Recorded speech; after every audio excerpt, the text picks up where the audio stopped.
This one's actually pretty decent because the number one reason for slow computers, although it's not technically true, but like it shows a picture of a dirty heatsink, and I'm like, yeah, clean your fucking heat sinks, people. I just saw that ad, but it had a completely different picture. Yeah, no, I've seen that one for other stuff too. It was a picture of a really excited Hispanic kid on a computer. Oh, I've seen that one. I just refreshed. It's there. that obese Hispanic kid is the number one reason for slow computers, apparently. Oh my god. This is hilarious. This one looks very legitimate though. The work of a doctor extends far beyond patients. Kevin MD, medical weblog. That sounds like a medical white paper for doctors. The diversity of ads on Clickhole on Outbrain is astounding. See the photos. It almost got her kicked off the LPGA Tour.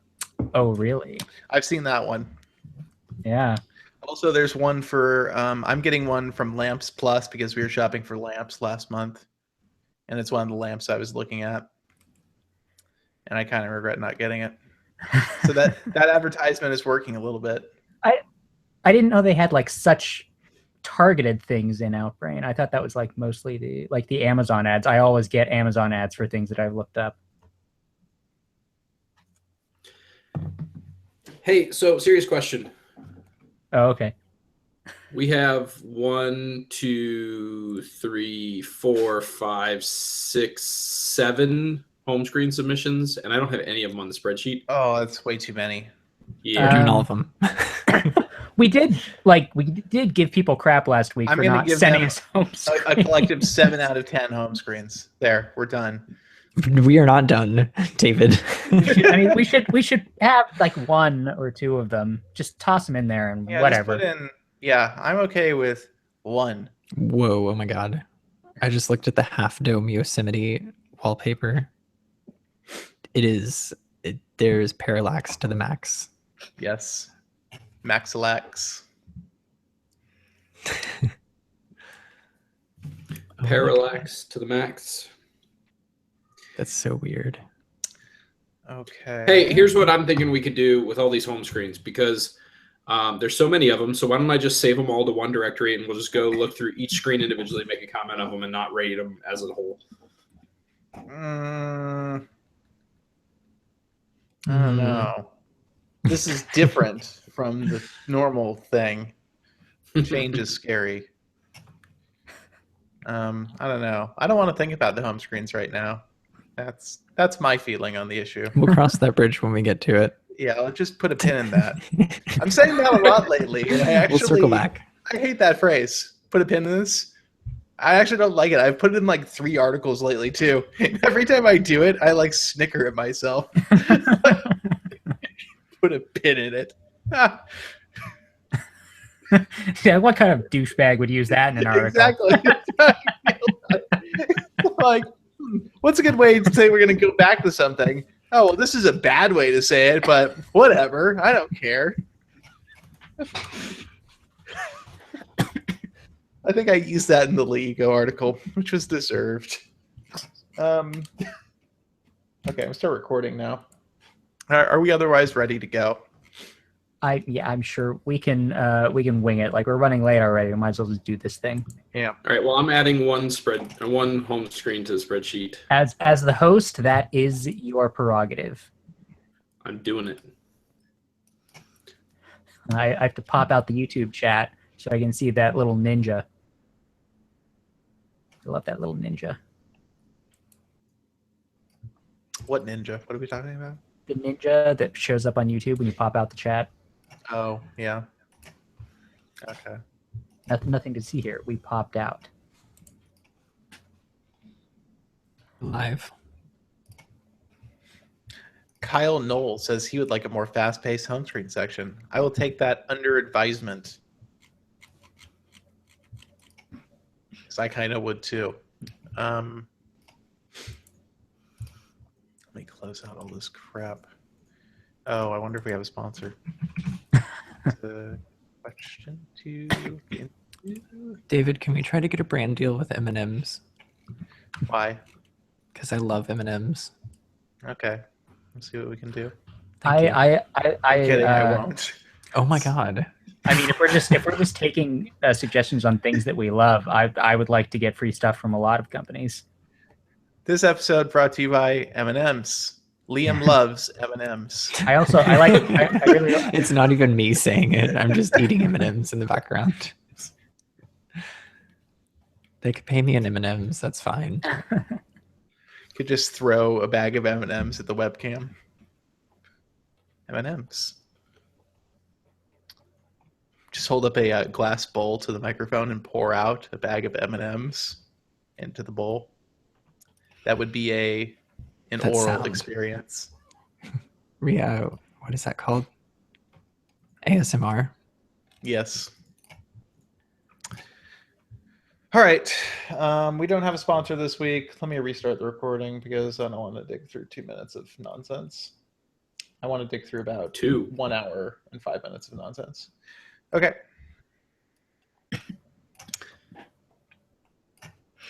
All right, I'm getting my Ninja on. Hold on.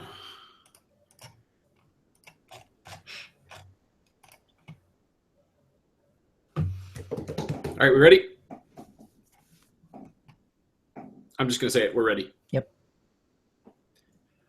Welcome to the Android Police Podcast, your weekly audio source for all things Android. It is Thursday, October 20th, 2016. I'm your host, Matthew Smith. I'm David Ruddick. I'm Liam Spradlin. I'm Ryan Whitwam. So I got my ship notification, guys, today, and it was the most trolly thing ever because it was just for the case. So I just wanted to tell you that on the air. There's nothing Nice. worse than an accessory for a product you buy coming before the product itself. Wait, which case? Yeah. I just got the clear one. Oh, Just the plain one. No, the live They're cases are available. not shipping for anybody, unfortunately. Yeah. I'm weirdly excited for the live case. I think I'm it's excited for the live case, it's and gonna then be I nice. realize I'm going to get it, put it on, be like, well, that looks nice. I never want to use this. Yep. And then take it off. I'll probably use it for 2 days. That's what I do with every case. I think I designed can't- about can't use the 13 case, different live cases and didn't order any of them. So The artwork Right. live cases are really good. I, mean, like them a lot. So yeah, I ordered the Eagle Nebula, the Pillars of Creation one, which I will probably use because I actually just really love that picture. Yeah, no, I thought about getting one of the space ones. It was another nebula. It was the brown nebula. The brown nebula. Yeah, the marbly looking, the one that kind of looks like a big coffee cake. you know what? The funny thing about it is when they first came out with live cases, I remember thinking, why would anybody want a live case of a map? That just seems like the stupidest thing ever. But when I was looking at all the live cases, like I found myself compelled to the map one, and I really came very close to Yeah, it. the map one's really cool because it's so personal. In a way that the others, unless like you use a personal photo, but like I always wonder when you use a personal photo, like, is this going to look like total crap when it comes out of the printer? Yeah. Like, I got to understand the calibration here. I like Yeah. the map one because it's personal, but the responsibility is not on me to make it look good. Exactly. That is, it's like you have like a feeling of accomplishment about it. Like, look what I did. This is a map of where I live. Yeah, I live. Found here. it. I want I the found golden it. case. I've looked at the map cases a couple times, but like the roads where I live just don't look very cool. So It makes me wish I lived near more water. That's what Oh yeah, because you get the blue. Water and parks. Yes. All right, hey, so we got stuff to talk about. Not that wasn't stuff that we were just talking about. We got a little bit of a rumor going around this week. Apparently, Google is working with various media providers. In this particular example, CBS is the main target, with apparently Fox and Disney soon to follow. Looking at apparently starting up a streaming video service. Google's done those before, right? Streaming video services, I think they Yeah, I have don't know. They bought this one or two. YouTube. yeah, We I might haven't be heard about that. using one. I mean, I now. haven't actually heard of that in a long time. I think they probably like failed or something. I don't know. Must have. They probably killed it off before its prime, just like Google Wave. All right. So, anyways, Google's unplugged web TV service. CBS is on board. Apparently, Disney and Fox to follow. So, I don't know. mean, I don't know if there's really a need for this. Like, what is the selling point of Google doing their own version of what already exists? Well, I think it's mostly probably that if they get enough providers, then they can offer a package like Sony does with PlayStation TV. Is it called PlayStation TV? I forget. But the idea with that is, you pay, there are various tiers, just like you would have for a cable company, but without some of the bullshit, but less of the bullshit that you don't want because it's, channels that, they're kind of curating. So I'll be interested to see what it does. I have a demand for a service like this because I don't have cable and I don't plan to get cable. And so having some of the major networks, without having to use an antenna and then having some of the cable stuff would be kind of nice, especially if the price is like reasonable. Yeah, for me, it's weird because the only real point for me in having a live television service at all is live sports. Yeah, and those are the most expensive to license, and so they never end up on things like this. Right. So, I mean, the fact that they've got Disney in line means that ESPN probably comes along with it, and that's fine. But Sling TV gets me that too, so I don't really need it. But I'd probably throw my money at Google probably before Sling if it really came down to it. Yeah, I'm curious to see what happens. It makes sense that they're doing this because the issue with Android TV has been, That it's Android TV. Yeah, and so I would guess that Google's probably also not seeing the level of like cable set-top box adoption of Android TV that they wanted, to try and just weasel their way into the market that way. And there's also the whole thing where Google Fiber was like, oh, we're very excited about fiber, but wow, it's costing us a lot of money.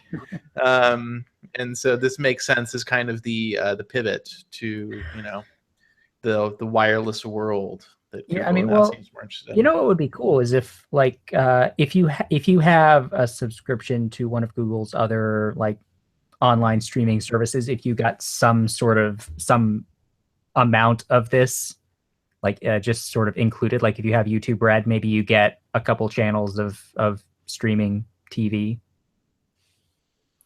Yeah, I mean, if it's integrated with that would be awesome. Like if there's service tiers, more likely to go the other way, because this is probably, if this is probably going to be a more expensive service than that, would be my guess. My guess is it's going to be a minimum of $20. So my thinking is that if they were to go that route, it would probably be you buy this service for $20 a month and you get YouTube Red and. I wouldn't be surprised about that, but it would be nice if there was just some sort of like teaser, like, if you already have all these other Google things, like look at this other stuff you could get. Here's a little bit of it. Yeah. Well, they give you a month for free, I'm sure, or something like that. It seems like they always do that with the new streaming services. I bet if they launch this, there will be Android TV promotions. Buy an Android TV, get 3 months of Google Unplugged. Or, or subscribe for 6 months and just get a free Android TV. Yeah. Right. So I'll be curious to see what happens here. Because also Leico, I don't like saying that word, but they announced their thing, which includes a bunch of, the ones that come included with their subscription thing for free, and not for free, you get them at no additional cost when you have the subscription. Some of them are okay. They're mostly, cable stuff or like fringe cable, like the Esquire channel, okay, that's nice. Or A&E, the History Channel, channels that are kind of jokes. But I think what they want to do is they're going to give you a discounted Netflix or Hulu subscription as an add-on to your package if you want it. And that's kind of their big thing. So I would wonder if they're also working with TV people. So I think this is going to be a trend. I'm wondering if Apple's going to do a thing like this too, because it kind of makes sense as more people cut the cord to have this as an option for people. Great.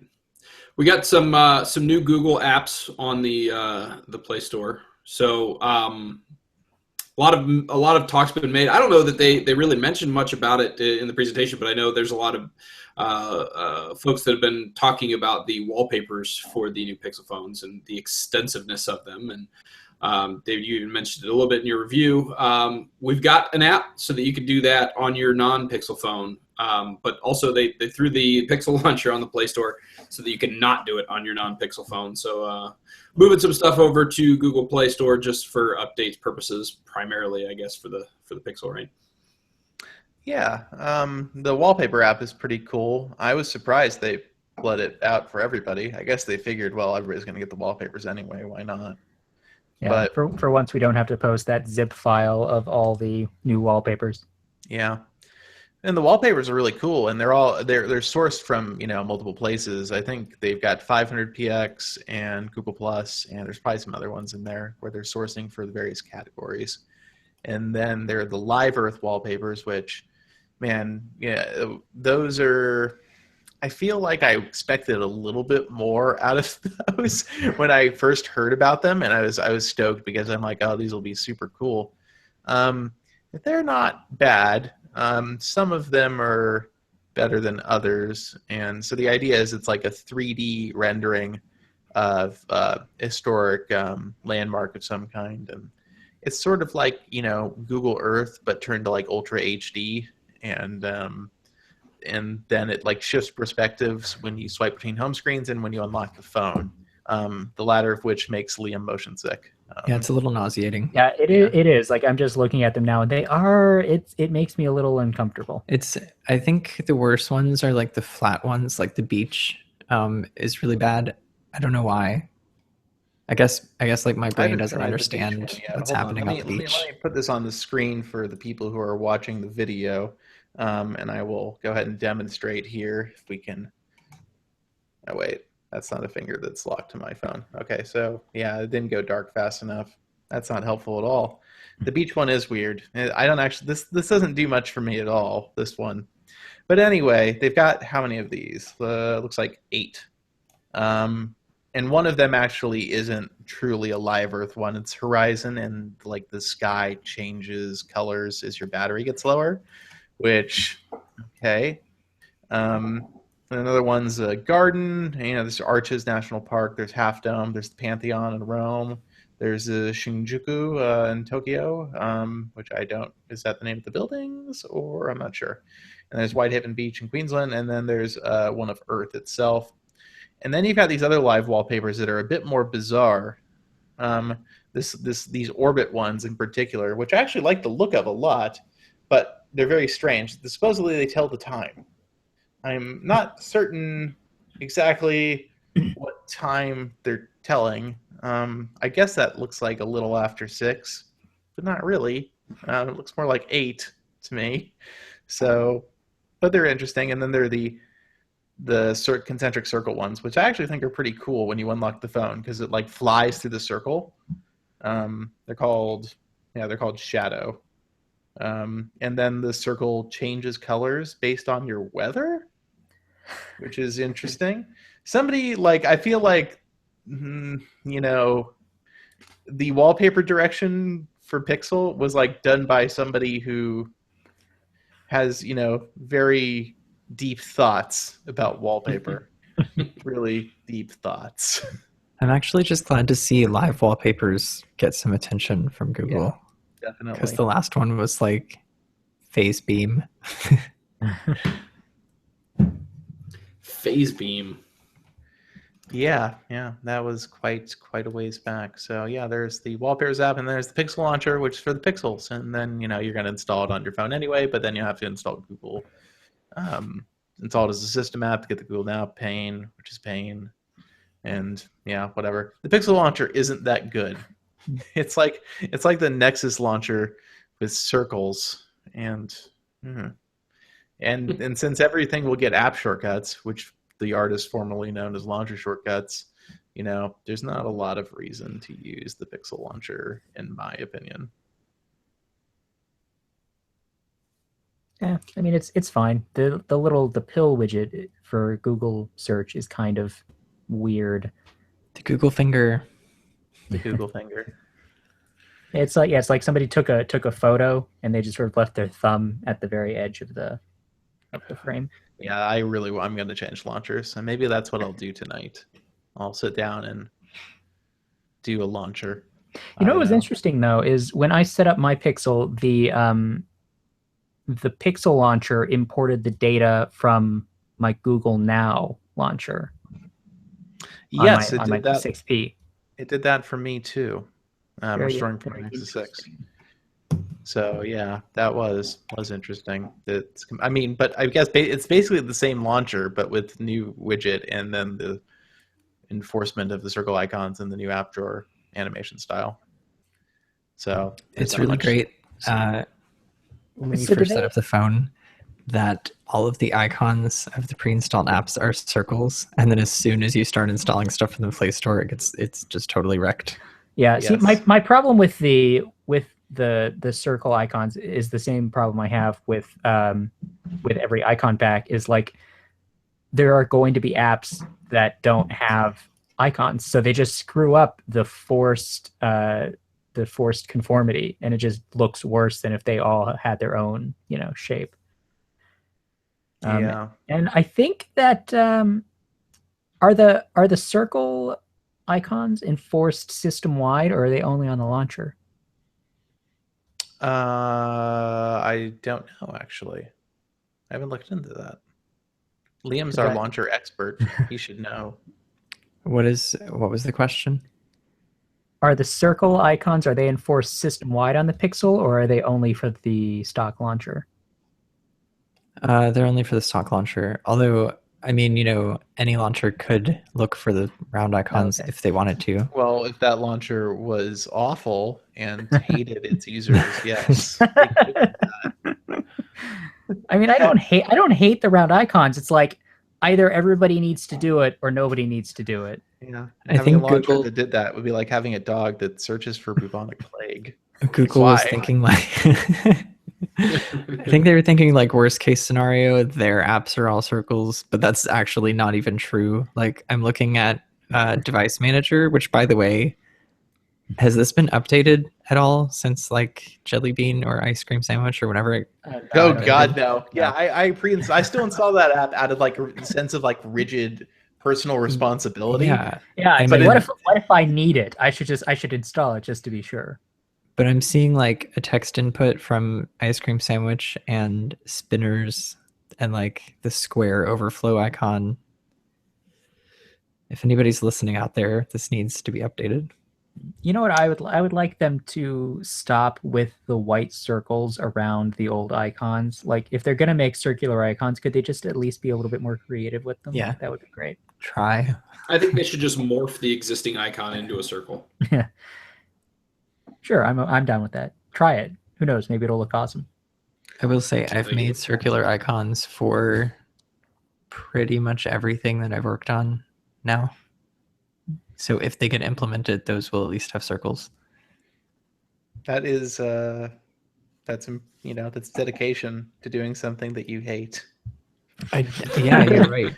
I really have a lot of problems with the circle icons, but here we are. In fact, I wrote a whole post about it. Circle icons.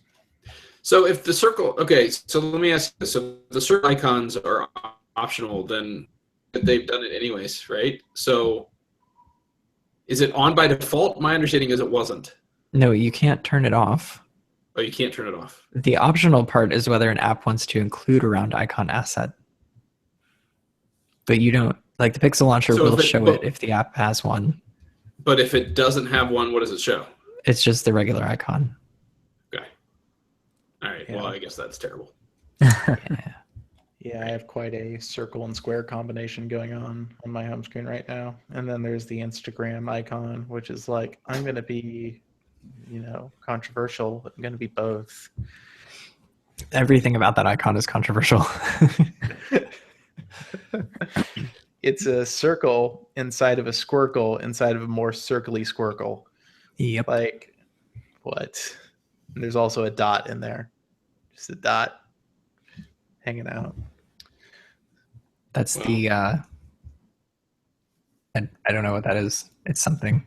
That's a thing. A light meter, perhaps. Yeah, definitely. All right, so next is the I'm Feeling Lucky game show. Apparently, so if you have the official assistant, not the Google Allo assistant, but the official assistant as installed on the Pixel phones, there's a fun little game show that you can enter into by asking it or telling it you're feeling lucky. So, Ryan, do you have a demo that you can queue up for the I'm Feeling Lucky game show mode? I'm sure that I can do that. Hold on. I hear there's music. Is there music? Oh, I'm feeling lucky. You did it. You just unlocked the game show assistant. Here comes the music. Yes.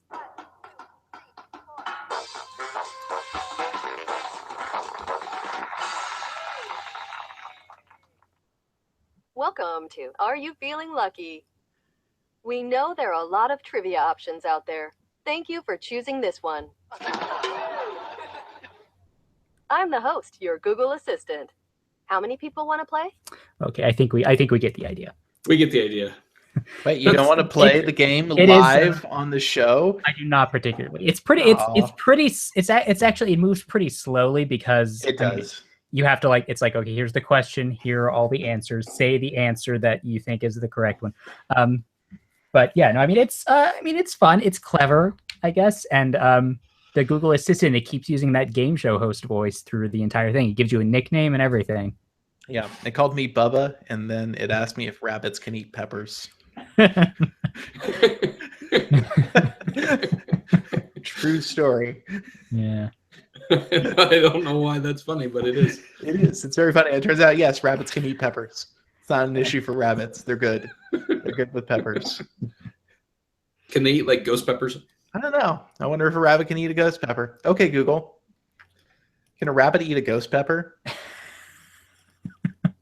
Here's something from YouTube.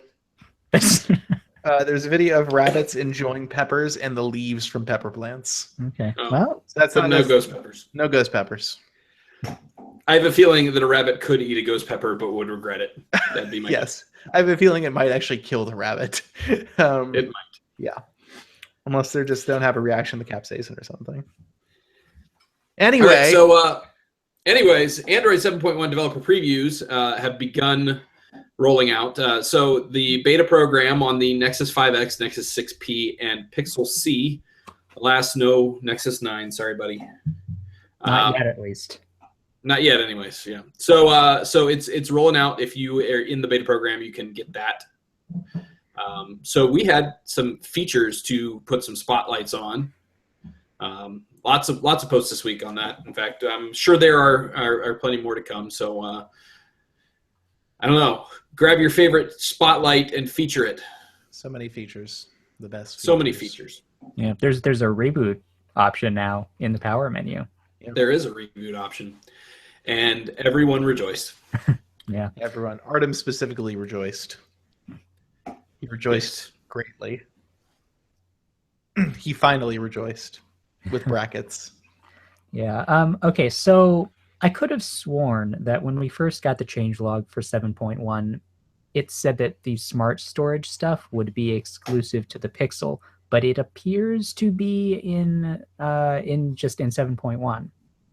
Yeah, I'm wondering if they saw that everybody is like, and then like, fine, whatever. Can it work on that phone? Then do it. Fine, you can have it. Yeah, no, I mean it's so like if you go into the storage manager, there's this option in the menu to free up space. So it'll show you what you have in your downloads folder, and it lists old photos and old apps. And you can go down the list and pick what you want to get rid of, and you hit OK, get rid of all of it, and it'll say, oh hey, by the way, smart storage can do this automatically for you on a regular basis. Do you want to turn that on? And you can say yes or no. That sounds sketchy, Google. Yeah. So there's that.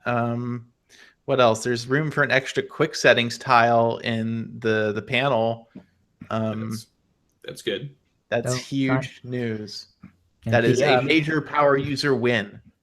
it's not a power user win. Is the new system update page does not have a check for update button. But it checks automatically when you go into the page. It does every 5 minutes. Does it? Oh, so it only will do it Yep. once. Yeah, so you can't back out and check again right away because those I mean, 5 since minutes. It says you've been rate limited. I wish it did actually say that. I mean, objectively, that should be perfectly okay. Subjectively, somebody out there is crying. I really like the button mashing never did any good, so this is fine. It's not like it limits you to every 24 hours like the god-awful AT&T update server. This is very true. And not to mention 90% of the time when you get an update on a Nexus or Pixel device, it just tells you anyway. You never have to go in that interface. Yeah. I've never gotten an update because I hit that, and I've never not gotten notification. The button has never worked for me. Ever. It's never been a thing. Yeah, no, I've not on a Nexus device. Yeah, it never happened. Yeah. So then there's app shortcuts being supported in the Google Now launcher, which is it's actually not what it sounds like, because it makes it sound like the Google Now launcher didn't support icons before. I know. It's such a bad name. It is. That's not what it means. Yeah. It supports launcher shortcuts, which I feel like we should just keep calling them that in defiance. I tried to do that and Artem yelled at me. I'm gonna keep calling them launcher shortcuts. I don't care. There's smart storage, which that's a Pixel phone feature, but if they're bringing it to other devices, okay. I personally find I would be deeply triggered if my phone came to nearing full storage. I would find that to be an unacceptable state of affairs. I would never allow that to happen. That to me is like, it'd be like if you just like trash, let trash pile up in your car until the back seat wasn't usable anymore. And you're like, I guess it's time to do something about this. Well, no, that would be like if you let trash pile up in your back seat until you couldn't see out the rearview mirror anymore, and then somebody came and cleared it out for you. Yeah. So that's whatever. And then we talked about that. Tapping security patch date now loads the security bolt in your browser, which means everybody who taps this button is going to be very confused while they're being sent to the browser. And then they're going to see some things that they don't want to read. But hey, that's nice. It makes sense. That's where it should go. And there's a rotating screen. The navigation bar doesn't move anymore. Yeah. Which makes sense to me. I think that's how it should work. You know what, though? Like, the amount of times that I've actually been, like, I've inadvertently rotated a screen when I'm, like, trying to do something, I'm actually very happy for this, because there's been a number of times where you go to press something and you realize that you've got it turned just to the point where it's, like, on the edge of rotating or not, and then it rotates, and then you hit something you didn't mean to, and then you got to hit the back button. And then Google broke some hearts, or a Googler broke some hearts. The night light and the fingerprint swipe gestures are not coming to any existing devices. They are for now Pixel exclusives, even though the code for them is an Android. Yes, they are. Yeah, I mean, they are Pixel exclusive, sort of by virtue of the fact that only the Pixels have the necessary hardware and drivers for them to work. Correct. There are hardware dependencies that need to be satisfied. Future devices could support them. They just don't right now. I feel like the fingerprint sensor swipe thing is weird.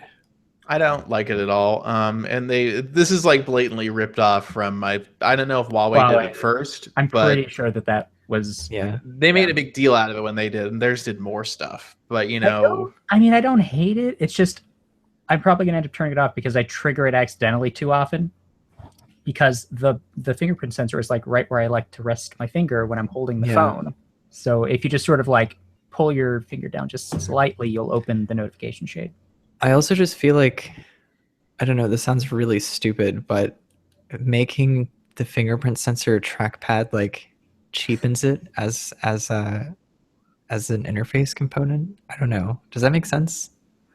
I think I get what you're saying. I would say that it cheapens it in the sense that it's not very good at this job. It clearly wasn't designed to do this. Like, it wasn't made for this, but I don't know, like just making it do stuff because it can, Exactly. It's sort of like I'm going to use a car analogy. It's like a car that has paddle shifters, but really shouldn't have paddle shifters. Like if you have a minivan, like why does it have paddle shifters? They don't need to be there. It's dumb.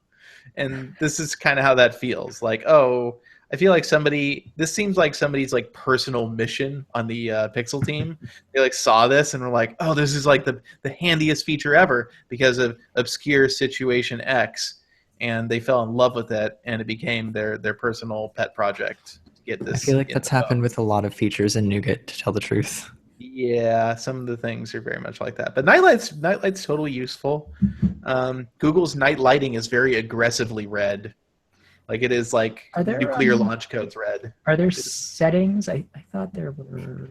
Maybe I don't think you can adjust else. the intensity. Yeah, You can just I guess adjust the not. times. Yeah, and I quickly learned that having it sync to sunrise and sunset makes no sense whatsoever. Well, yeah, especially as like December is getting closer. Yeah. So you're like, oh, my phone went orange at 4:30. Yes, it doesn't really work. And then like I realized that I was taking pictures and I was like, why are these pictures turning out so orange? Like, is the white balance off? And then I realized, oh, that's why. I can see somebody like taking like 20 pictures of something, not being able to figure out why the coloring is all wrong, and then the next day looking at it and thinking, what the hell? The color's fine. It's fine. So having an episode. Yeah. All right. So an HTC device to talk about that is not, it's made by HTC, not by Google, but for real this time. The HTC Bolt images leaked out. Lots of images actually leaked out. 5.5-inch screen, no headphone jack. So this is gonna be like a mid-range to budget device, right? I guess. Yeah, it looks a lot like an HTC 10. But worse. But I mean, I don't understand why has everybody decided to get rid of the headphone jack? It doesn't make any sense to me other than like people think, oh, well, Apple did it. Obviously, we need to be doing this too. Because in the past, that's always worked out. Because nobody wants to be seen as the manufacturer who's not courageous. It's just, and like in this phone it looks like thick, like a regular phone. It's not even like, at least when Motorola had the Moto Z, they could say, look how thin it is. We didn't have room for one, even though that probably was not entirely accurate. At least there was an explanation. Like this time they're just like, nope, we're just not going to do one. Yeah. I'm looking at this phone and the shape of it is very uncomfortable to me. Like it's way too sharp. Like it takes the HTC 10's design language, and then it seems like HTC thinks they're somehow evolving that, but it's not in the right direction. It reminds me of a DeLorean. Yeah, it does actually, or the door to a refrigerator.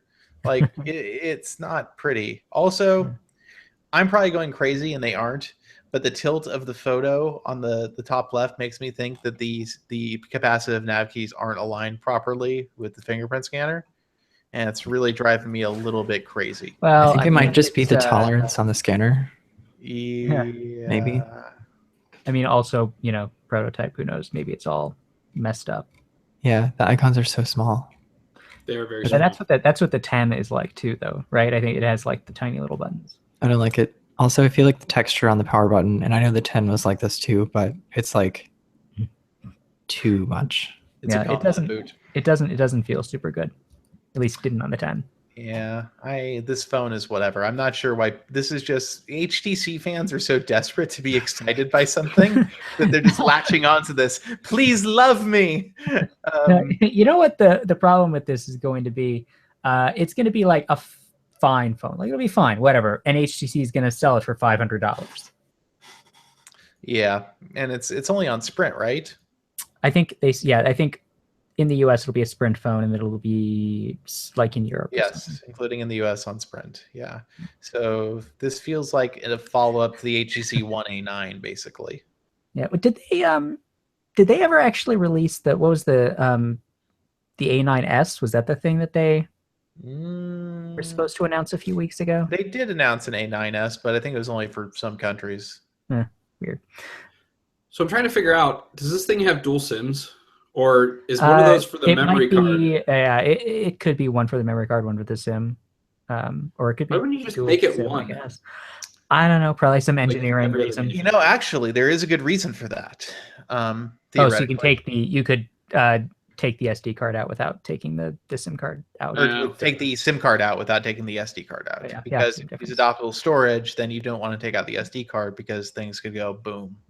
Yeah. Not boom, but like freak out. So, Boom. They only go boom if it's a Note 7. Yes. Speaking of which, the courier arrives today to pick up my Note 7.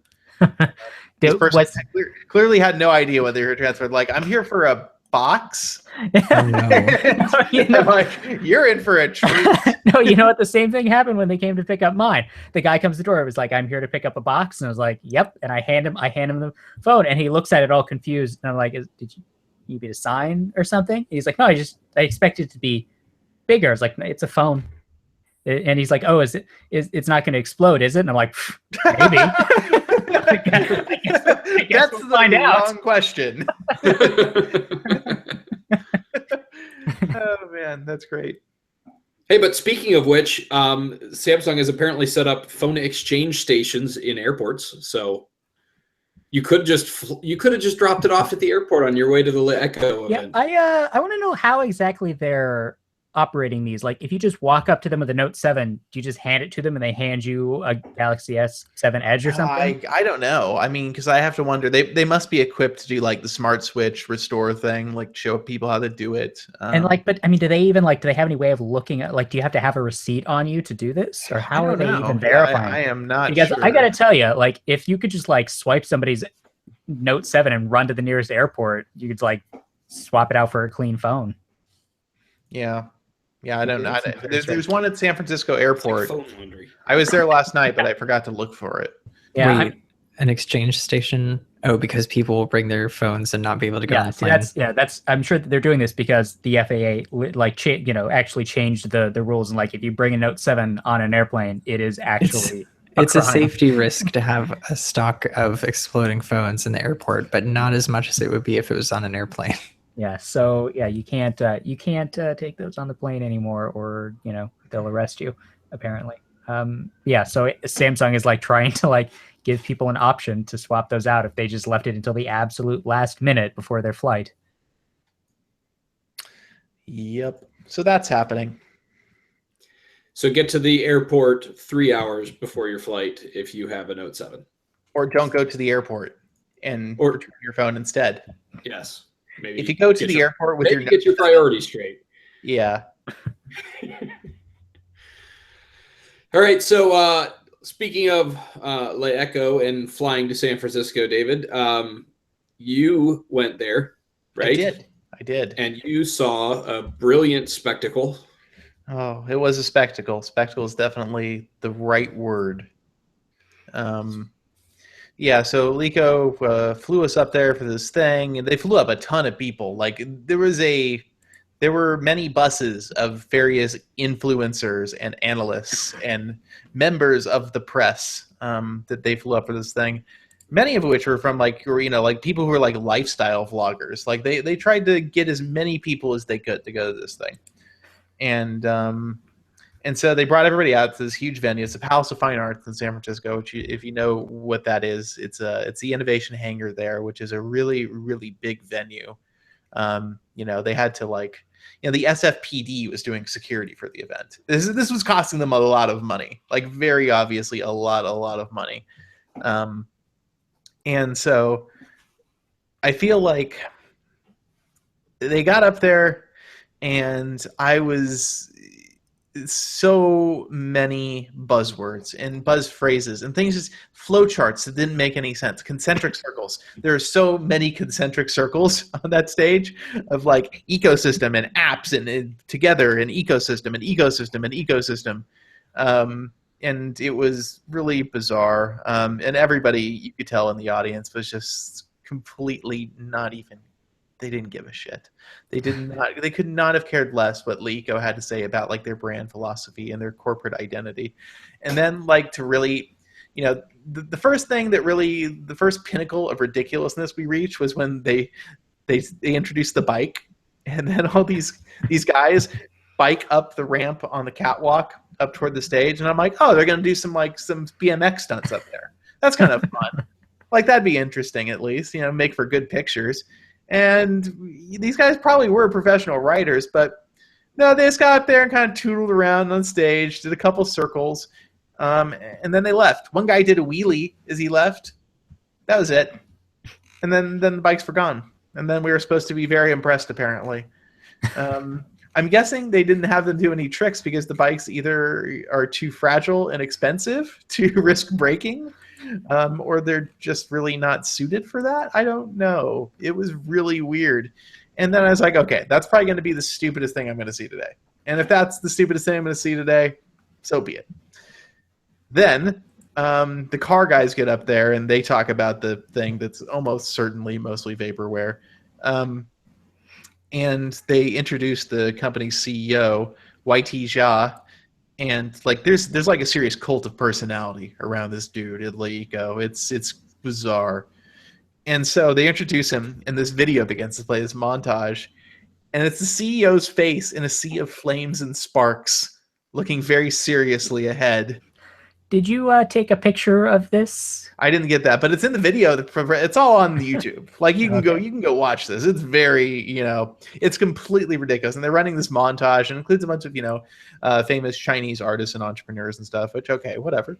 And then all of a sudden the video ends and like this little lift opens up at the end of the catwalk and smoke starts pouring out of it. And then all the blue lights converge on this opening. And then a guy starts jogging up the opening, like has to duck his head to get out of it. And he runs onto the stage, and that's the CEO. And so then the CEO doesn't speak English. So he did his whole thing in Mandarin. And so we had translators. I didn't really use mine because, wow, I was so done with that presentation at that point. But anyway, apparently he told a story about how he was supposed to come up the ramp in their autonomous car. Yeah, well, the autonomous car got into a, quote, serious accident being transported from Los Angeles to San Francisco. You cannot make this up. Their autonomous vehicle was in a serious car accident on the way. Was it driving itself? Or? They did not elaborate on that. And I strongly suspect it was on a transport. Yeah. But also, like, first of all, is that even true? And second, if it is, why would you say that about your autonomous vehicle? And why would you say that and not give any details about it? Like, see, here's the thing with Leico. They don't seem to really understand necessarily what they're doing sometimes. I feel like there's a genuine, like, I'm not sure. It's kind of like the joke. There's a joke and everybody thinks they get the joke because everybody else thinks they get the joke. And so everybody looks like they get the joke. Nobody actually gets the joke. There is no joke. It's just the king has no clothes. Yeah, it's real interesting. The whole thing just sounds like a really bizarre, like, corporate onboarding meeting. It seems like something that you would have seen on The Office. Yes.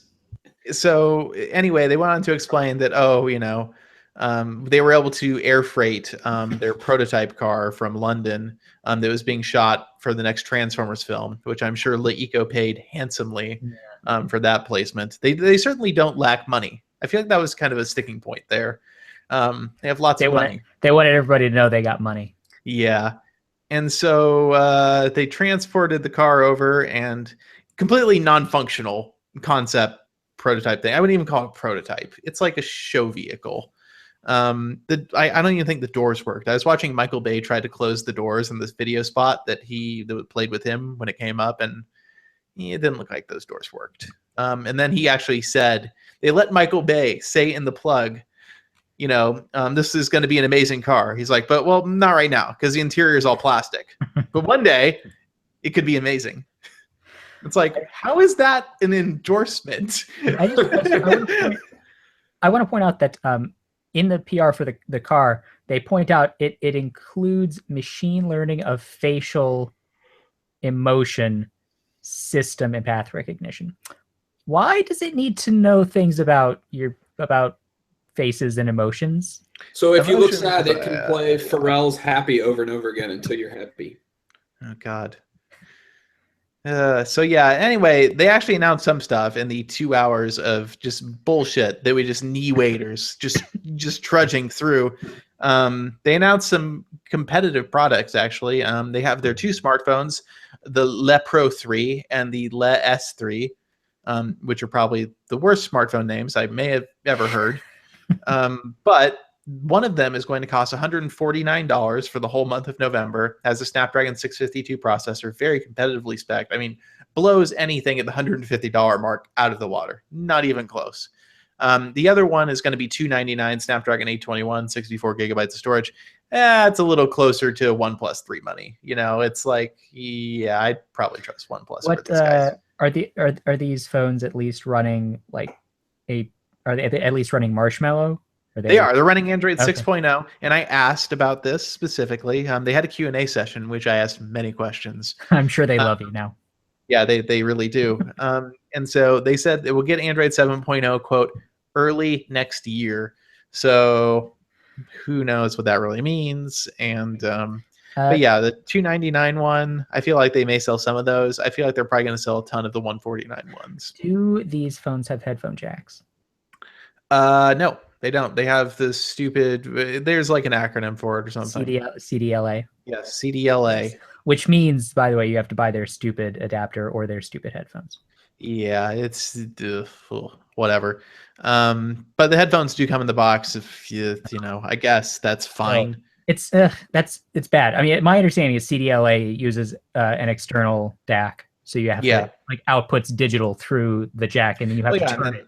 The headphones, and then the headphones, obviously, you would need an amplifier too. Whereas, like the Moto Z, it's just analog out of the port. It's just a different shape, basically. Yeah. So that's another rather annoying thing about their phones. Their user interface EUI is just as bad as you would think. Not like ZTE 3 years ago bad, but it is bad. It's not nice. A lot of iOS and MIUI cues going on, and I don't even know how to describe it really. I didn't use it that much. The phones themselves, so the pricing deal is, so you're thinking, how can they sell a Snapdragon 652 phone for $149? That's not economically viable. And you're right, it's not. There's no way they're doing anything but losing money on those phones. They're probably losing money on the $299 one too, a substantial amount. And so the idea is, this is the business model. They include 3 months of their thing called EcoPass. EcoPass gets you 5 terabytes of cloud storage, which is a lot, unlimited photo and video backup. You get an extended warranty. It extends to 2 years for the phones. And then you get there's their video streaming services, their premium ones. But it's not all you can eat, apparently. Well, it's all you can eat of what you sign up for. It gets complicated.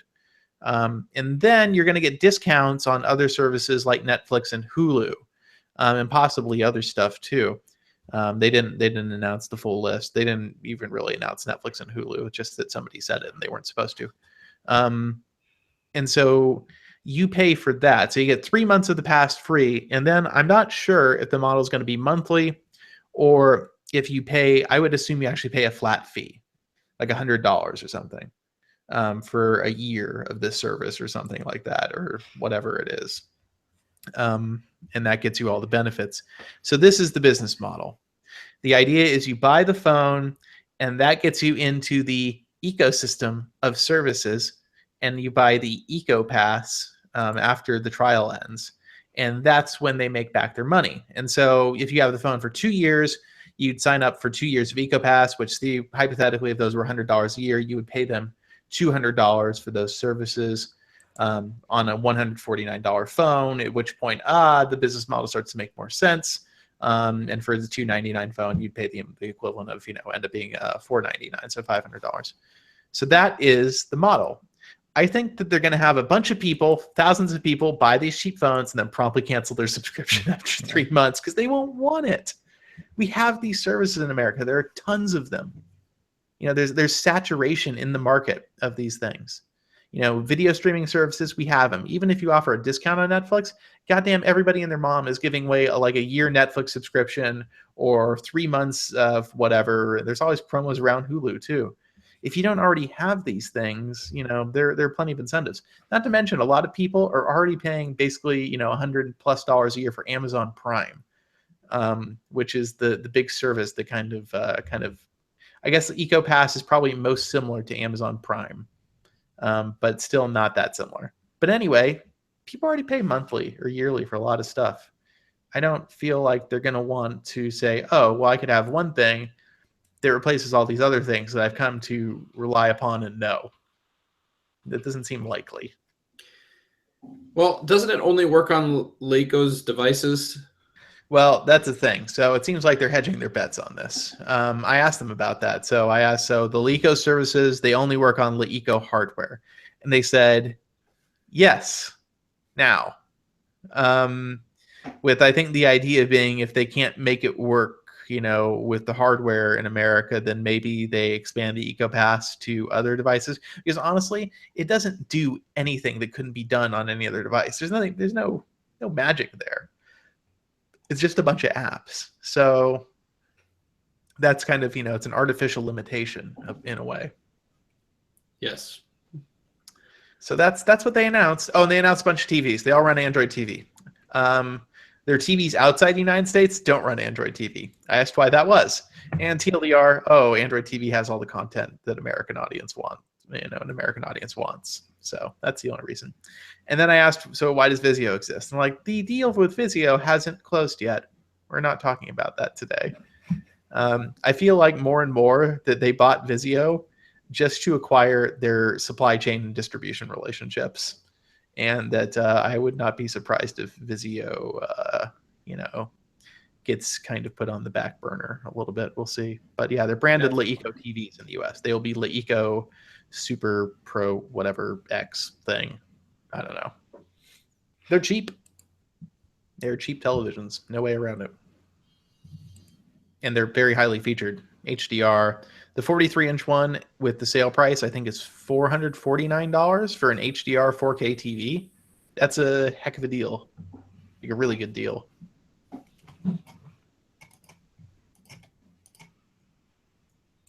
But yeah, that's Leico. Everybody seems confused, and you should be. Yeah. Not a very focused announcement, doesn't seem. No. All right, so we're moving on to product reviews, and I think that probably half of our listeners probably tuned in just for this moment. Google Pixel review went up this week. I don't know. We've talked a lot about the software on it already in the show. So, how's the hardware feel to you, David? Well, I mean, I don't actually like the way it looks very much. Just going to be honest there.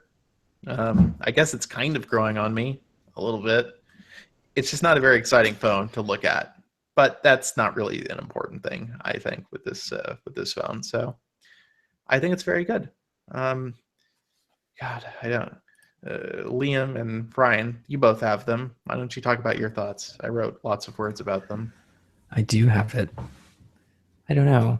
I mean, I've said this before, but I appreciate the nuance of the design. Overall, you're right. I mean, the front is like, whatever. But I like the sides and the back. And the fact that it's wedge-shaped. Yeah, I think it's a nice understated phone. It's not it's not going to turn heads, but I think it looks nice when you get down to it.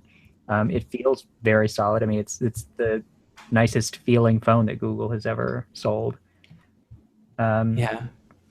I actually really like the small one. It's like a really good size. I'm a big fan of this.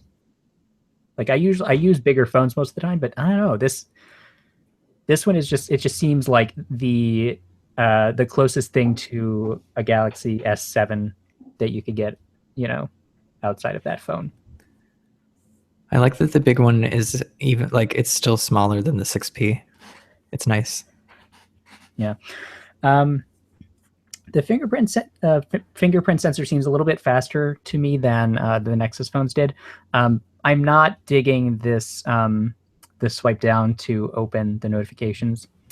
That's turned off by default, actually, when you get the phone, which I think is kind of telling that it is annoying, because if you're just sort of resting your finger on the sensor while you're using the phone and you just move a little bit, you'll open the notifications, and it's not a good thing. So I would recommend people leave that off, maybe. They are super fast though. These phones are like blazing fast. I mean, I've been using them for a couple days, and like, you know, things slow down eventually. But I mean, even just from like you know, the reference point of just starting to use it, it's faster than every other Android device I have used. Like when it was syncing all of my stuff during setup, I could still use the phone. Like I could still like go around and like do things, and it wasn't lagging. It was amazing. That's very true. I noticed that when I was setting up too. I'm like, wow, the phone is still usable when I'm in setup, which usually I have to put the phone down when it's doing that because it basically becomes a toaster. I mean, and it's the same thing like when you're installing a big app, like you can still be using the phone and it's not going to get all herky-jerky and weird. So that's pretty cool. Also, the cable transfer thing is really neat. I thought I kind of like rolled my eyes when they did that. It's like, whatever. I'd rather just like, you know, log into my account and download everything. But like if you've got the other phone handy and you can use the cable, you should do it because it'll sync things like your SMS and your photos like directly, and then it also like gets the app, all of your app lists and everything over, and it's just like it's really fast. Like if you have a lot of stuff, like a lot of photos on your old phone, it will move them over incredibly quickly. Yeah, Artem was doing it on his because he has a obscene amount of local data on his phones, and so this is a groundbreaking feature for Artem.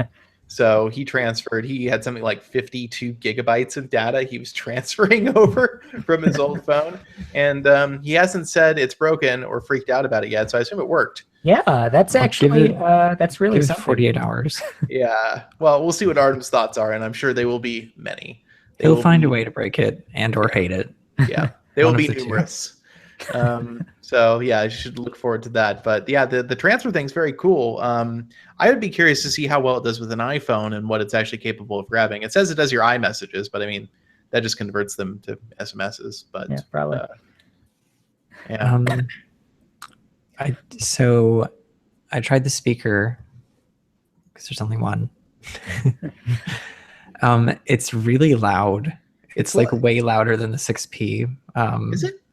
Yeah, at the same volume level, it's like way louder, but it doesn't sound as good, probably because it's only one speaker. But it's weird because like I never use the external speaker on phones, but I always listen to it just to like see if it's good once. Yeah, I noticed that it's actually, my thought was that it's not as loud as some competitive devices, but it sounds a little more full. There's a little more mid-range to it. Yeah. See, I thought it didn't sound as loud to me as the Galaxy S7 speaker. Yeah. But it sounded much better. Like it sounds less tinny. Yeah, the S7 and the Moto Z, for example, sound very shrill. This sounds a little more full, and granted, if you're using those phones, like listen to podcasts in the bathroom or something and cranking it, the Pixel won't be as good at it because the peak volume and it's just not there. But it sounds decent for an external speaker. Yeah. I don't know anything about audio, so to me, I'm just like, yes, that is a speaker. I can hear the music. It's like makes noise. Check. Yes. Yeah. And then the headphone jack, I will say the output's a little on the low side. Definitely weaker than the Galaxy S7 by a noticeable amount, but it's usable. Also, a very personal annoyance. I paired it to my car with Bluetooth, and that all worked fine. Actually, it paired like almost bizarrely quickly.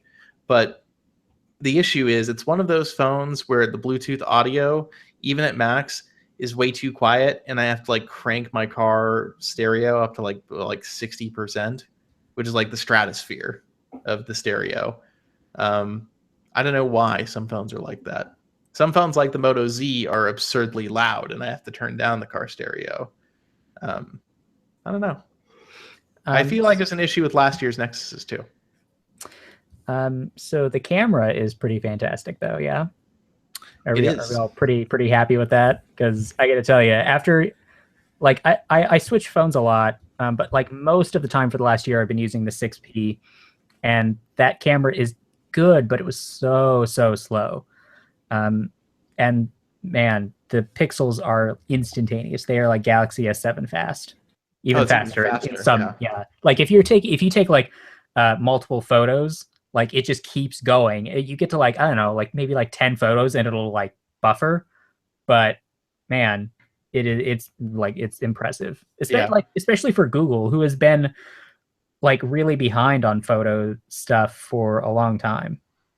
Yeah, this is such a huge step up in the camera experience department. The results are very good, at least comparable to the very many other high-end phones out there, and in some ways maybe better in certain respects, and probably in some ways worse. The low light performance is, it's not the best, but I would say that the experience overall, though, with the camera is it just works. You double tap the power button, and every single time the camera pops up, it's ready to go. It's just like using the Galaxy S7, except unlike the S7, after the viewfinder pops up, you won't miss the shot because the camera decides it needs like an additional 4 seconds before it can actually start a capture.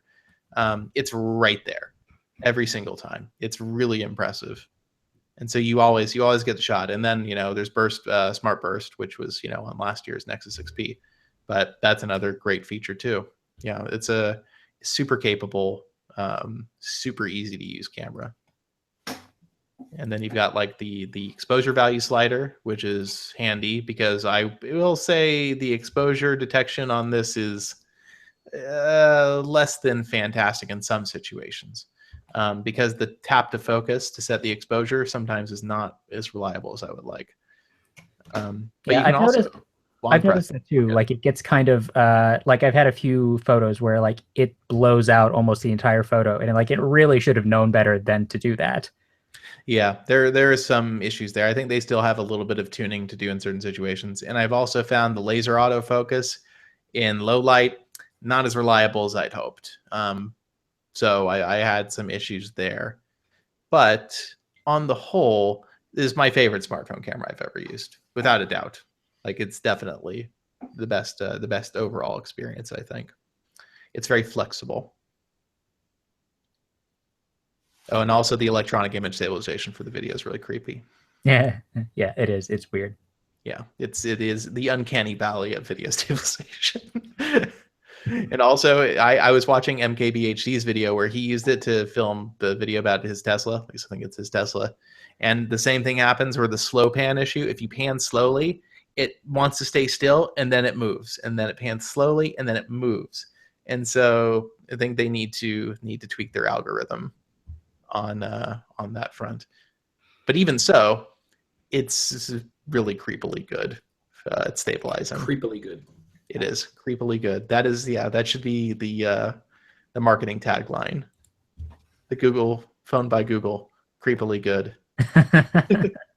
They should have done that. It's like Halloween. They could have had a whole thing. It's not creepily good. It's excuse me, not creepily good. Google Assistant. There's nothing creepily good about it. It's creepily okay. And even then, it's more like, I'm going to wait about 6 months before maybe this gets kind of, the ball needs to get rolling a lot more here. Right now, things are, I wanted to set up my daily subscription to like the ones that I have in Allo. So I said, send me a poem every day.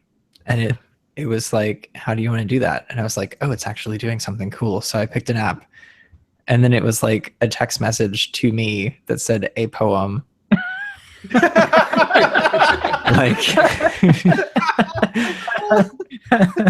That's pretty great. So not what I was looking for. Did you get it to work? Oh, does I it did not. I tried in various ways. So does it not do like daily subscriptions like it does in Allo? So I don't what think it Ron does yet. said is, I believe Ron said this, and Ron's maybe still in the chat, I'm not sure, is that the assistant for every service has a different backend. I would believe that because there are a lot of subtle differences in the way assistant in Allo and assistant on the Pixel work. Like there are some things like you'll just like try to get it to do like whatever in Allo, and it'll say, sorry, I can't do that yet. And it works fine in Assistant. And there would be no reason for them to have completely different feature sets. Yeah, it's weird. I hope that that's not true, but it seems like it is. It seems like it would have one backend, but different like instances of it would have different features because like Allo is a chat app. So like maybe that one has more chat optimized features, but I mean, and you can't type into Assistant. Assistant is all voice. So like Right. like some of the games and stuff that you can do in Allo that are Yeah. text based don't work in Assistant on the Pixel. And Ron is getting ready to salt the wound here. He says that Nest doesn't work with Assistant half the box either, which, yay, Google. Oh, you know what you yeah. can do though with Assistant on the Pixel? If you just wake up and you say good morning or good afternoon or good evening, it'll go, hey, it's like hey, here's what you have on your schedule for today, and here's the weather. And by the way, would you like to hear me read the news to you? Okay, thanks. That's sure is nice of you, Assistant. And so yeah, and like you can like go in and like change the news things, and it's basically like it pulls in like podcast snippets and like plays them. That's interesting. Yeah, it's like there's a list where you can like change them. Let me pull it up real quick. It's in the settings, and then if you go to news, yeah, so it'll play the NPR news summary, Fox News summary, NPR technology. Wait, where is this? Is this in the Google settings? No, if you just open Assistant and then hit the menu button and then settings, Oh, and then in okay. the news, you can see like you can like change the order that it reads them in. It is. I mean, it's neat, and you can also just tell it to read the news, and it'll just do that. But like, Okay. Something that I'm noticing back on the Pixel for a second is that the front is not black. It's gray. It is. It's Like great. holding Nothing it, on this holding it phone next, is black. holding it Nothing. next to the 6P, it's very clearly not black. so Yeah, no, does this that phone is mean not black at all. does that mean that you have to officially disavow it because I'm like I'm a little stressed out by it. I'm not gonna lie.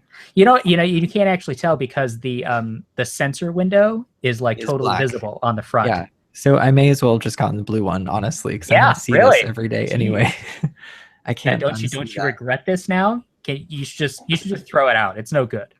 I Just mean, throw it away. I think they should have maybe just called it not quite black. yeah, that's the other thing is that they like went out of their way to tell us how black it was, It's and quite black. Yeah, they're like Google's like it is. as it turns out, it is blacker than the blackest black, which makes it actually not black. Yeah. when have you guys that material called Vanta Black? Yes, I have seen this. Yes, I would like a phone made out of that. Can we have that? I want that, and I've also been advocating for a long time electrochromic glass on the front of phones so that they could turn completely black when they're off and all be the same color, even the camera lens. Yeah, that would be a phone that just looks like a hole in the universe. I would pay a premium for that. Yeah, I would too. I would pay like probably like $769. That's quite premium. All right, so moving on, just we're going to hit this real quick before we go forever long on this week's episode. Qualcomm apparently has worked with Ericsson and Telstra out in Australia to create a gigabit LTE 5G modem, presumably for cell phones. So that's the future. Oh, I think it made gigabit LTE speeds on an end device, and also it made a 5G modem. Because 5G by default should be well over a gigabit in terms of the back end fixed wireless stuff. Anyway, it's not very exciting. It isn't, but it is, but it isn't. It's 5 gigabits per second on the modem. Aha. 5 of them. So 5 of the great. gigs. All right, so real quick, we got an email from Susie. Says, do you think Samsung will issue some sort of software update disabling the Note 7? That way people are forced to turn them in, since they did push out the update that will only charge to 50%. I don't know if they ever sent that update out to all regions. Did it ever I come think to the they US? did that in Korea. I don't think they've done it in the US. I mean, maybe they will. I wouldn't be surprised if they tried to remotely disable the devices in some way, because at this point, I mean, they're giving people ample opportunities to trade them in. Maybe they'll do that later, just to avoid the ongoing stories of Note fires. Yeah, I'll be curious to see what happens. I guess at this point, they're probably just kind of waiting, giving people a couple of weeks, see how the recall goes, and then essentially they'll probably weigh the risk. Risk of really pissing people off who still have the phone versus risk of them catching on fire in a very public Yeah, way. I mean, look, anybody who's still using the phone and is wondering if they're going to remotely disable it, you should probably not be using the phone anymore. Yeah, get rid of it. I'm actually kind of surprised that they haven't released a software update that does the same things on the replacement Note 7s that it did on the original. The giving you the warning about exploding batteries every time you charge it, the I don't know, make the battery icon white again. I don't know. Just seems weird that they did all these things with the original ones that they haven't done with the replacement ones yet. Yeah, I mean, honestly, if they were to go for broke, I would bet they wouldn't fully disable the phone. They just essentially limit it to phone calls and SMS and say that, it's for emergencies. And Yeah, like if they could lock it into that into the ultra power saver mode remotely. yeah, something like that. So. All right, we also have, actually, admittedly, we had a plethora of home screens sent to us this week. But we're running long, so we're just going to do one. We're going to do one, and for the record, this is the one that we chose mainly because it was, I'm pretty sure, the only one that didn't feature the Pixel launcher. Yeah. Or some other launcher mimicking the Pixel launcher. So here's JK and his or her home screen. I guess JK could be either. So this is the home screen. This is the app drawer. So there are no labels anywhere. Nothing. I wonder how you open the app drawer. It's probably a gesture. I assume this is Nova, maybe. Yeah, probably a gesture. That's a swipe drawer in Nova. Yeah, so I'm not keen on the icon pack personally, because like we were talking about earlier, it's like, hey, this icon pack might look really nice and everything, but look at all these icons that don't have icons. Now this is the rain meter vibe I get, where something looks like pretty in theory, but in practice this looks unusable.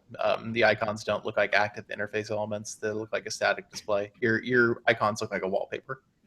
I'm not opposed to that idea. Like, if that's the way you want your phone to look, that's an aesthetic judgment. I might not be into it. I don't think it's objectively wrong. So why are the icons different in the app drawer than on the? That's a good point. You can apply icons individually on the home screen. But like that seems awfully tedious. Yeah, it does. It does. But okay. If that's let me focus in on this. The icons don't align to the grid paper, which is stressful. Also, there's an icon for Action Launcher on the home screen of Nova Launcher. Oh, yeah, that is an Action And Launcher. I'm also questioning if the Google in the middle is its own thing. Like, if that's like, are those what is that? Do you think maybe each shape is a different app? That would maybe it looks like the other icons. So I feel like we needed more explanation. Do we have any explanation? Yeah. We need some documentation for this? Yeah. Let's see what I can find. I am mystified by this.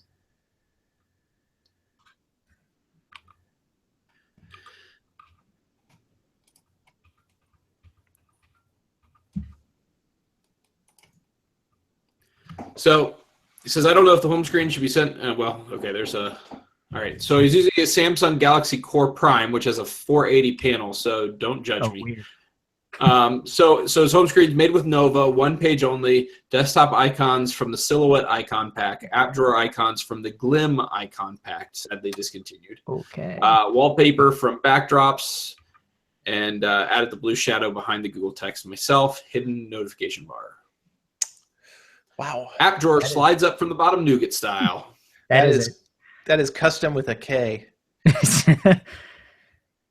I can't object to the initiative shown. You get an A for effort, and maybe like a C plus or B minus for execution. Absolutely, an A for effort. Clearly, a lot of time went into personalizing. Yes, and good on you.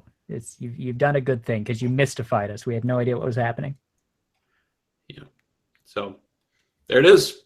That's our home screen for this week. If you have a home screen and you'd like to send us in, just please no Pixel launcher knockoffs this time.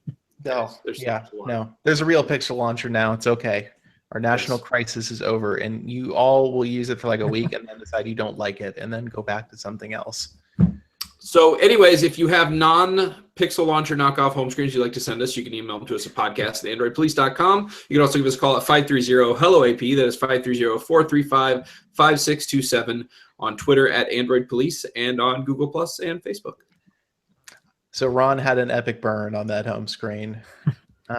He said each letter of the logo is a Google messaging app. Almost. You could almost do that. You could almost do that. All right, I'm going to stop the recording, and now I'm going to stop the broadcast.